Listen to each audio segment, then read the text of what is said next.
Hey, everybody, it's Wednesday, so welcome to Victory's virtual workshop, where I'll unpack complex financial and economic topics, if I can talk, to make them more accessible for you.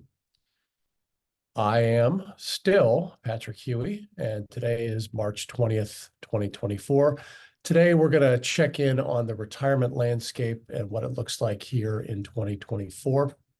If you're thinking about retiring soon, or maybe you're already there, what follows is an update on the necessary information for a solid retirement plan. I'm back live this week after some travel. It was my son's spring break last week, and we headed up to Montana to see some friends and enjoy some pretty spectacular skiing. So you can use the chat this week if you want to ask any questions as we go along. And if you don't want your retirement to head downhill and end up on ice, here are the things you need to be aware of in 2024. Snow, skiing, downhill, ice. See what I did there? Okay. On with the show. So a sound retirement plan really comes down to having a comprehensive retirement plan. And I like these slides that JP Morgan puts out. Thank you to our friends at JP Morgan Asset Management, because you really do have some control over some things, full control over some things, and there are a lot of things that, quite frankly, are out of your control. What's in your control?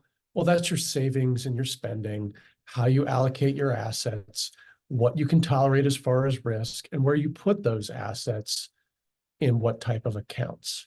And that, for me, falls into income planning and investment planning, as well as tax planning. You do control some pieces of those parts of your overall retirement plan. What do you control some of? Well, your employment, how long you work, where you work, what you make. What do you also have some control over? Longevity. So take care of yourself. If you want to prosper, then live long, to paraphrase someone from a movie. And what's out of your control? Well, market returns, almost certainly, and tax and benefits policy. And there's a lot more that's completely outside of your control, but that's okay, right? That's why we plan and plan and plan and revise those plans constantly, because of the things that are out of our control.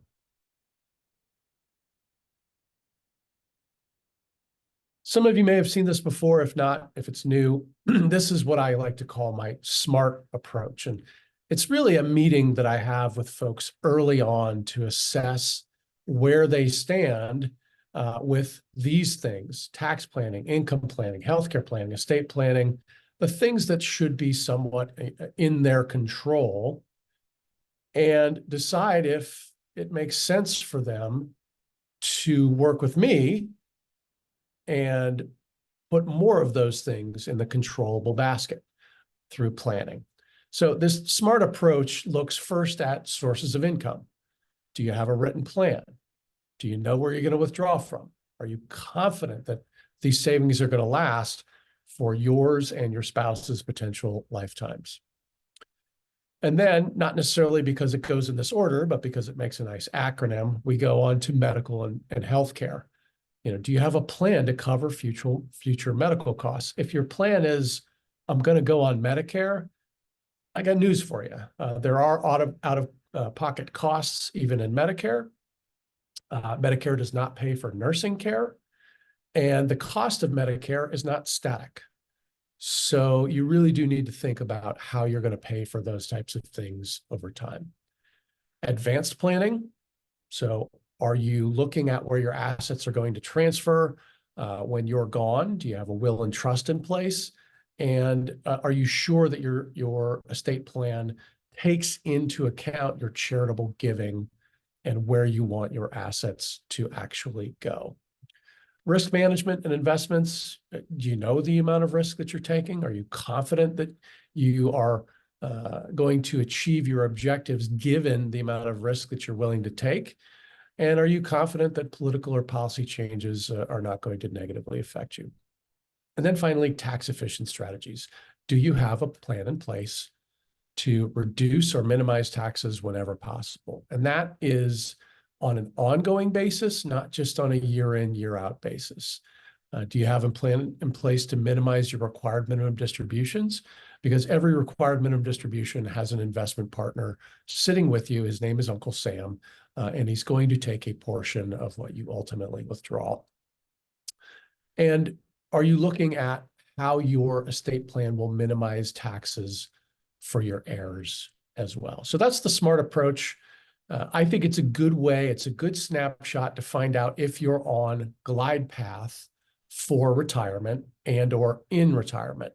And that's why they have, or I have this Fresnel Lens logo on this smart approach. It's a snapshot. Are you above, below, or on glide path? And that's what this Fresnel Lens tells a pilot as they're coming into land, especially on aircraft carriers. A little something I know a little bit about from a previous lifetime.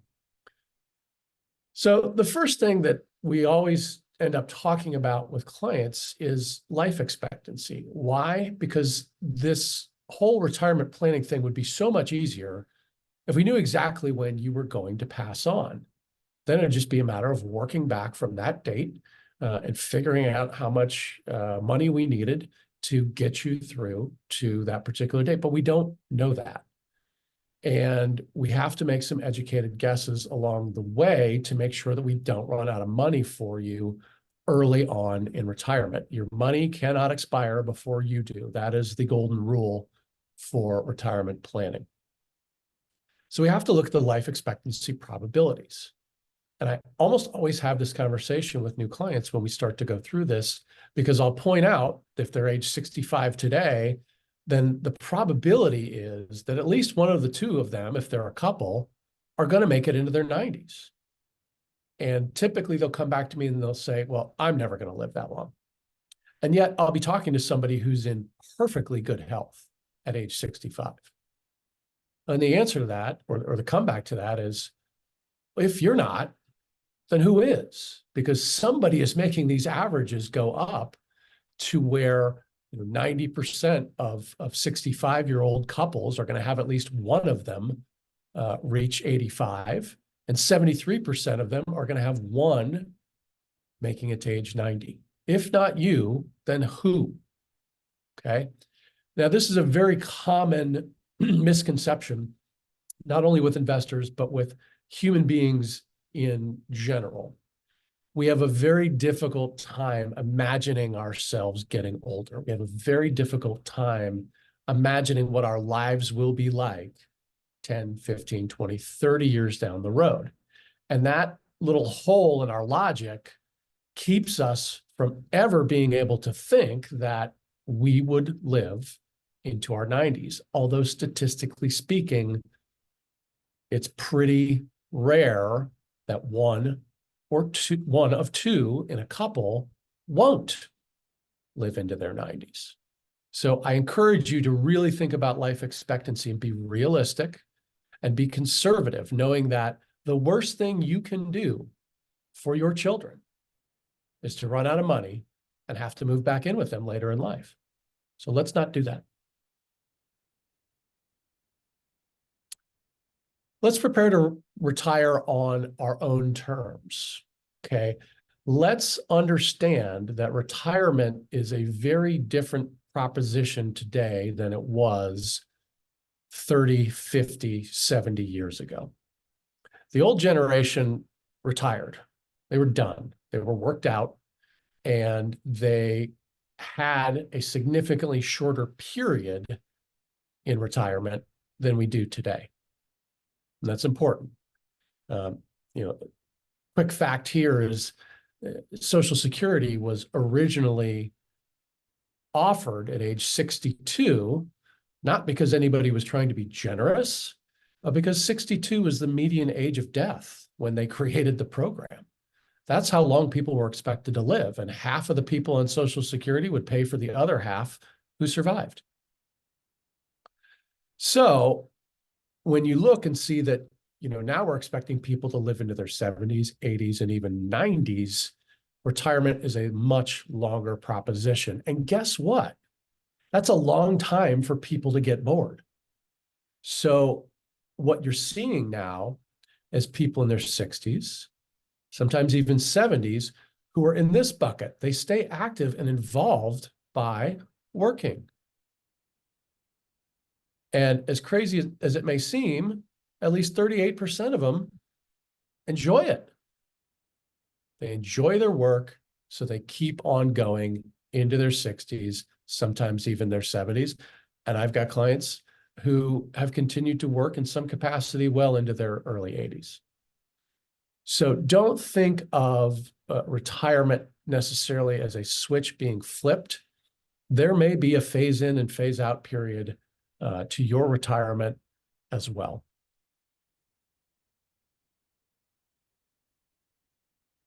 Income replacement needs, every household is different. But on average, what this chart is showing you is that as your income increases, the amount you are going to require from your own savings or potentially your employer's help saving is going to increase.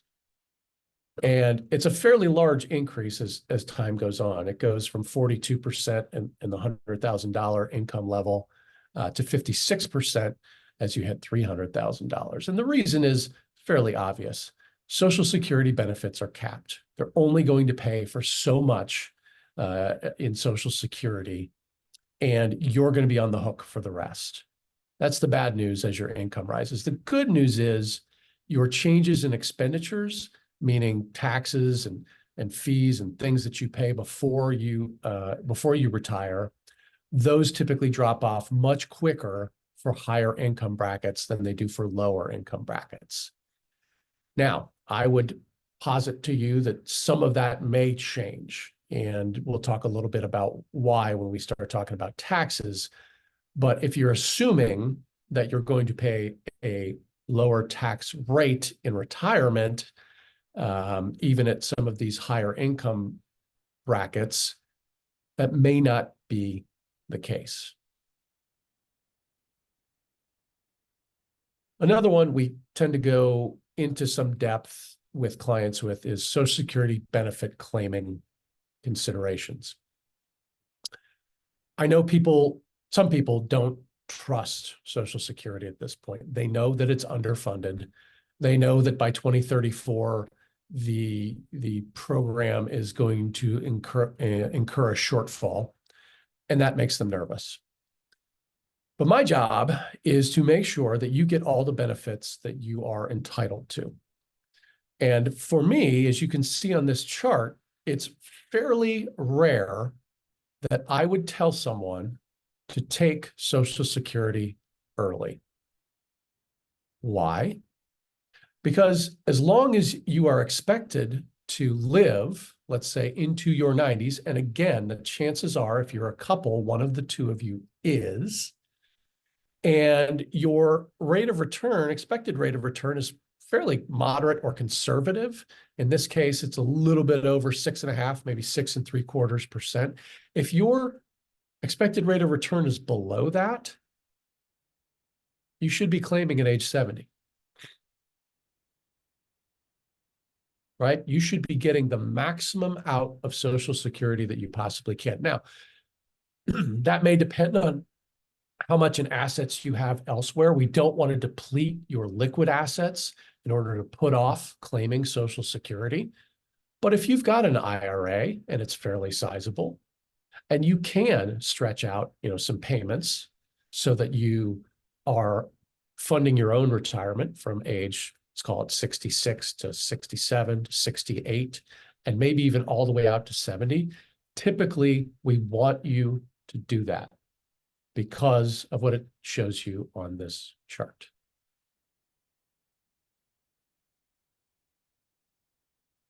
What do you do with your own assets?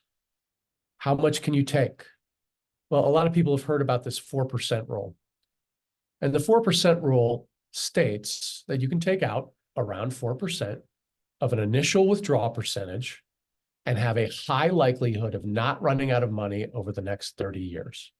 What's a high likelihood? Well, it's about 85% of the time, a 4% withdrawal rate got you to the end of retirement of 30 years without running out of money.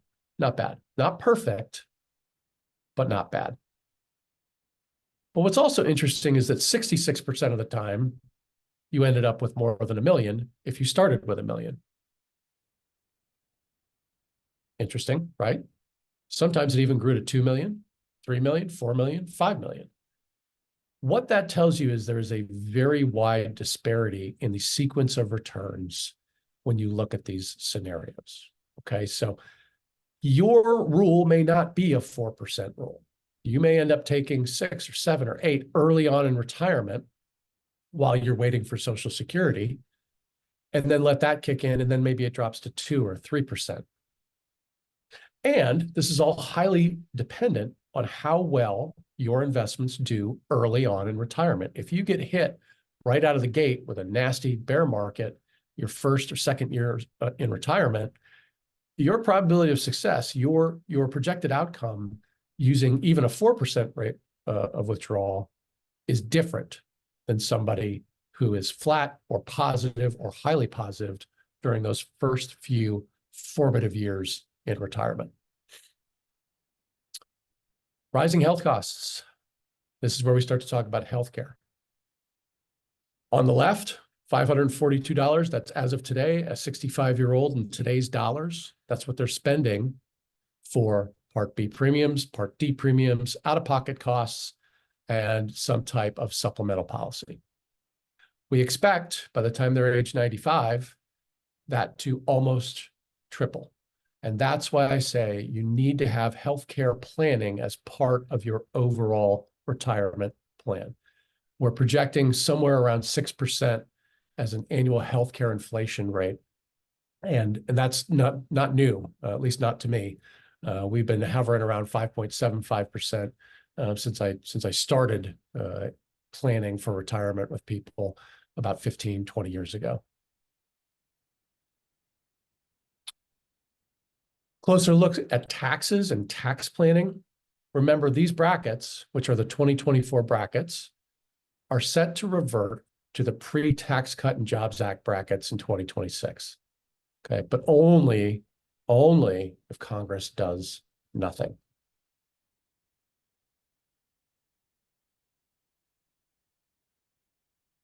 Okay, last up, here's a checklist which you can request. Shoot me a note, let me know that you want to take a look at this. But it's broken down into some of the same sections as the presentation we just went through. Sources of income. Social Security, I just went through this with a client. Remember, there is a spousal claiming strategy for Social Security. It's not as good as it used to be. But even if your spouse was in the home for his or her entire working life and did not have enough credits to qualify for their own Social Security, they still can qualify on the spouses. And they would be entitled to up to 1/2 of the spouse's amount at full retirement. So there still is some planning to be done, even if your spouse doesn't meet the requirements for their own Social Security. If you're going to be retiring before age 65, good luck. Health insurance on your own is going to be tough. It's expensive. We can plan for it. But typically, 65 is the starting age that I have for folks. We can work backward from there, but it's very unlikely in a lot of scenarios that extra cost isn't going to affect your probability of success. If you're contributing to a health savings account, please continue to do so. I recommend that people don't use those as they go along. Think of that as extra retirement savings because you can obviously use it in retirement. We just saw that there are going to be out-of-pocket expenses in retirement. HSAs are a great way to fund those. And guess what? If you hit age 65 and you don't use it for health, you can use it as income and just pay income tax on the distributions. Are you concerned about funding long-term care? You probably should be, especially if you're going to live into your 90s like we just saw. Chances are one of the two in a couple are going to need some type of long-term care, even if it's in the home. And trust me, you don't want to count on your spouse doing that when they're older as well. Risk management. What's your risk tolerance going to do in retirement when you stop getting an income? Are you going to have the same tolerance for risk? Maybe, but usually not. That's why we talk about a glide path with your investments as well, where as you get within that 5-year range of retirement, you're starting to dial back some of the risk. Some things we're seeing a lot of lately, annuities. It is time to review those annuities because of the changes in interest rates, and deferred compensation plans. If you have any questions on deferred compensation, please let us know. Advanced planning, are you charitably inclined? If so, please let us know. Is your estate plan old or possibly outdated? If so, it's time to get it updated. Make sure that you don't pass on without understanding and approving of how your assets will pass as well. And then make sure your account beneficiaries are reviewed and possibly updated. That's another situation that's come up recently where estate attorneys have recommended changes, but the changes never made it into the accounts. And we need to be notified if you are making those changes to make sure it's reflected in what you're trying to accomplish in your estate plan. And finally, tax planning. Do you expect to have large required minimum distributions?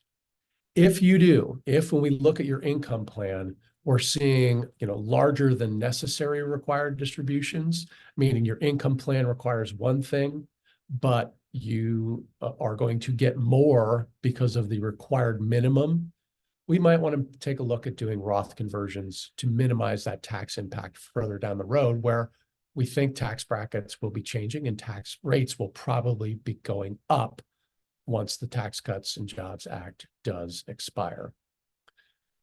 In retirement, do you expect to be having more income or lower? Well, it's actually, do you expect to be in a lower bracket is the real question. And as we just talked about, you may not be for a variety of reasons, changes in the tax law being at least one of them. But there are several reasons why that may not be the case going forward. I've done some other recent episodes on Roth conversions, as well as the tax storm that will go through those reasons for you if you have time to take a look. That is it for me today. Thanks for being with me. We went a little bit over our typical 15 to 20 minute time slot. Be on the lookout in the weekly briefing emails for the next topic for our virtual workshop. And once again, we'll see you next Wednesday. Thanks, everybody.